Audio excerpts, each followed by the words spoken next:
पलाश गुलमोहर जैसी एक गीत गज़ल संग्रह है जिसे मैंने लिखा है और मैं चाहती हूँ कि ये हमारा गीत गज़ल संग्रह लोगों तक पहुँचे, लोग इसकी कविताओं को पढ़ें। और आज के समय में जब साहित्य जो है वो अपने विलुप्त होता जा रहा है, लोगों को पढ़ने का शौक़ ख़त्म होता जा रहा है, तो इस साहित्य को पढ़ें। और इसीलिए मैंने इसकी बहुत सारी गज़लें, बहुत सारे गीत ऐसे लिखे हैं कि जो हमारे युवाओं को भी अच्छी लगेंगी और मुझे लगता है कि ये सभी महिलाओं को भी पसंद आएंगी, क्योंकि ये सभी के मन की बात है।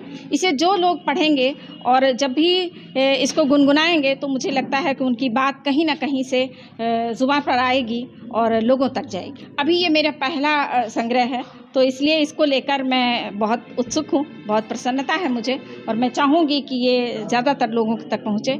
और इस पे समाज के लिए भी लिखा है, महिलाओं के लिए विशेष करके लिखा है और युवाओं के लिए लिखा है। और बहुत सारी गज़लें तो ऐसी हैं जो आंदोलित करने वाली हैं, जो समाज को कहीं ना कहीं अपने आप को पहचानने की गज़लें हैं और अभिव्यक्त करने का एक जो माध्यम है वो हमारी गज़लें देगी। मेरे वजूद की कीमत न लगाई जाए, मेरे वजूद की कीमत न लगाई जाए, मेरे वजूद की कीमत न लगाई जाए, मेरी ख्वाहिश है ये ख्वाहिश न दबाई जाए, मेरी ख्वाहिश है ये ख्वाहिश न दबाई जाए।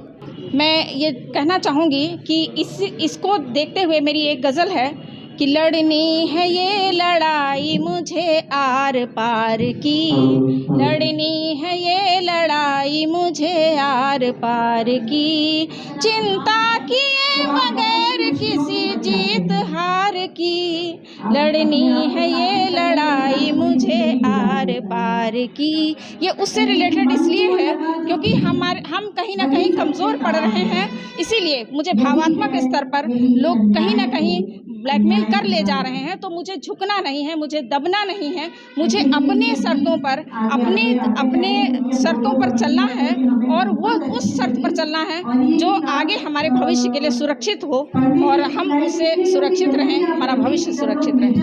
इसका श्रेय दो लोगों को देना चाहूँगी। वैसे तो मेरी माँ बहुत प्रेरित करती थी मुझे साहित्य लिखने के लिए, तो मैं अपनी माँ को देना चाहूँगी। और ये संग्रह जो है वो सबके सामने डॉक्टर शीतला प्रसाद वर्मा जी की और आदरणीय संजय पुरुषार्थी जी के प्रयास से सामने आया है, इसलिए मैं उन्हें धन्यवाद देना चाहूँगी। देखिए, आप लोगों ने अभी सुना होगा जो मैम ने गज़ल पढ़ा है और अभी आप लोग किताब पढ़ेंगे, उसमें बहुत क्लियर है कि हर वर्ग के लिए, वो चाहे नौजवान हो और महिलाएं हों, सबके लिए इन्होंने एक ऐसा संदेश देने का काम किया है समाज के अंदर कि जो आत्मनिर्भर बन सके, अपनी लड़ाई खुद लड़ सके। आप लोगों ने आपने एक कविता में अभी तलवार की बात किया था। जो महिलाओं का शोषण हो रहा है उसके खिलाफ भी हमें लड़ना पड़ेगा, हमको एकजुट होना पड़ेगा और हमें जागरूक होना पड़ेगा। तो निश्चित तौर पे इस कविताओं में जब आप आम जनता के बीच में आएगी, निश्चित तौर पे एक संदेश के तौर पे, और जो लोग इसको पढ़ेंगे कविताओं को और उससे उनको सीख मिलेगी कि समाज के अंदर अगर हमें जीना है, हमें रहना है, तो निश्चित तौर पे हमें संघर्ष करके लड़ना है। ये प्रेरणा इस किताब के माध्यम से, गज़ल के माध्यम से जनता को मिलेगी। देखिए, कार्यक्रम का उद्देश्य ये है कि मैम ने कविता लिखा है, कविताओं का संग्रह बड़े संघर्षों के साथ आपके बीच में किताब छप करके आई है। इस किताब का विमोचन इसलिए हो रहा है कि हमारी जो इच्छा थी, हमारी जो मनोदशा थी, उसको हमने आम जनता तक पहुंचाने का निर्णय इस किताब के माध्यम से लिया है। तो आज जनवादी लेखक संघ के बैनर के नीचे हम सब लोग इस किताब का आम जनता के बीच में ले जाने का काम कर रहे हैं और एक सीख के तौर पे कि आम जनता को इस किताब के माध्यम से, हमारी भावनाओं के माध्यम से, हमारी विचार के माध्यम से हम क्या चाहते हैं, समाज के अंदर जो बदलाव चाहते हैं, जो समानता चाहते हैं, जो भाईचारा चाहते हैं, जो एकता चाहते हैं, इस किताब के माध्यम से आम जनता को देने का संदेश के तौर पे इस किताब का विमोचन आज हो रहा है। मैं प्यारी उस्मा सजल जी को ढेर सारी शुभकामनाएं देना चाहती हूँ और इनकी यह जो संग्रह आई है, मैं पलाश गुलमोहर जैसी, जिसका अर्थ ही यही है कि जिसके भीतर आग हो और ऊपर से खूबसूरती हो। गीत गज़लों का यही कार्य है, समाज में संदेश देना है कि भीतर आग भी हो तो ऊपर से उस्मा जो है उसकी सुसुप्त नहीं रहे, जलती रहनी चाहिए और साहित्य यह माध्यम है, लेखनी यह माध्यम है जिससे समाज में संदेश दिया जाता है, जिसे बहुत ही खूबसूरती के साथ उस्मा सजल जी ने निभाया है अपने इस गीत गज़ल संग्रह में। तो मैं इन्हें ढेर सारी शुभकामनाएं देना चाहती हूँ। माँ शारदे की कृपा आप पर बनी रहे, आपकी लेखनी यूं ही चलती रहे। ढेर सारी शुभकामनाएं। ठीक है।